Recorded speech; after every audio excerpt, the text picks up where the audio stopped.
this as our goal. And they may well ask, why climb the highest mountain? Why, 35 years ago, fly the Atlantic? Why does Rice play Texas? We choose to go to the moon. We choose to go to the moon in this decade and do the other things, not because they are easy, but because they are hard.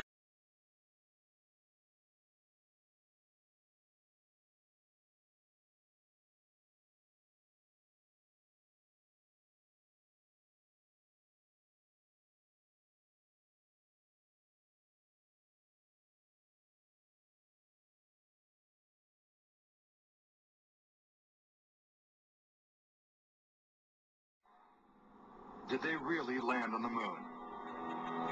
Most of us think so. Millions of people watched on television as the lunar lander touched down, and these unforgettable words were spoken. That's one small step for man, one giant leap for mankind.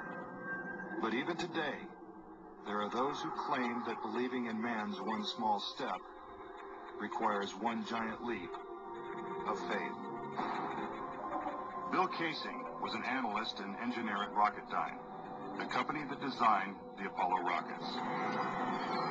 There were many problems that evolved during the 60s that led people to believe that we're never going to make it to the moon.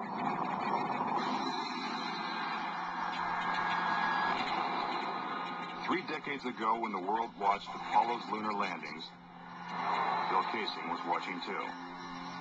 But what he saw on television, combined with his experiences at Rocketdyne, made him a skeptic. The whole thing then seemed phony to me. I think it was an intuitive feeling that what was being shown was not real. As he studied the footage more closely, he was shocked to find several inconsistencies. Casing observed that despite the clarity of deep space, the stars were missing from the black lunar sky. He saw the American flag waving, even though there is no air on the moon. And he discovered that there was no blast crater beneath the lunar lander, where its powerful rocket engine had fired. This evidence convinced Casing that we never sent a man to the moon. But NASA dismisses these charges. There are always going to be people who believe some outlandish theories, and the notion that we somehow were able to fake the lunar missions is pretty outlandish. As outlandish as it might seem, it has been estimated that as many as 20% of Americans believe we never went to the moon. But how could anyone think that one of the greatest moments in human history is a hoax? Is it really possible that NASA deceived the world? According to a former astronaut, it's entirely possible. Regarding the Apollo mission, I can't say 100% for sure whether these men walked on the moon. Brian O'Leary was a NASA astronaut in the 1960s and served as a science advisor during the Apollo moon missions. It's possible that NASA could have covered it up just in order to cut corners and to be the first to allegedly go to the moon.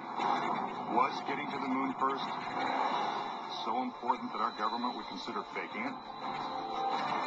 To find the answer, we have to go back 40 years, to a time when America and the Soviets were locked in a struggle for world domination. People assumed that the nation that won the space race would win the Cold War. We defined that as being first to the moon. It was a time of more or less national hysteria. On October 4th, 1957, the Soviets terrified America when they sent Sputnik, the world's first satellite, into orbit. The New York Times had to publish an article explaining to Americans that it did not carry nuclear bombs that could be dropped on the city from that altitude. The American public's fear of nuclear annihilation intensified as Russia took the lead in the space race. House Speaker announced in Congress that we may be headed for extinction. many feared that the Soviet Union's ultimate goal was to put a missile base on the moon. Meanwhile, America's space program was having difficulty even getting off the ground. The chances of getting to the moon and returning safely to Earth were something like 0.0017%. In other words, virtually an impossibility. What actually happened in my mind is that during the 60s, they said, if you can't make it, fake it. But if the Apollo missions were fake, how was this monumental hoax accomplished? According to Casey, the launch of Apollo's Saturn V rocket was real. It just never sent astronauts to the moon. The astronauts were launched with the Saturn V. Then, in order to account for their disappearance, they simply orbited the Earth for 8 days. And in the interim, they showed these fake pictures of the astronauts on the moon. But on the 8th day, the command capsule separated from the vehicle and descended to Earth, as, of course, was shown in films.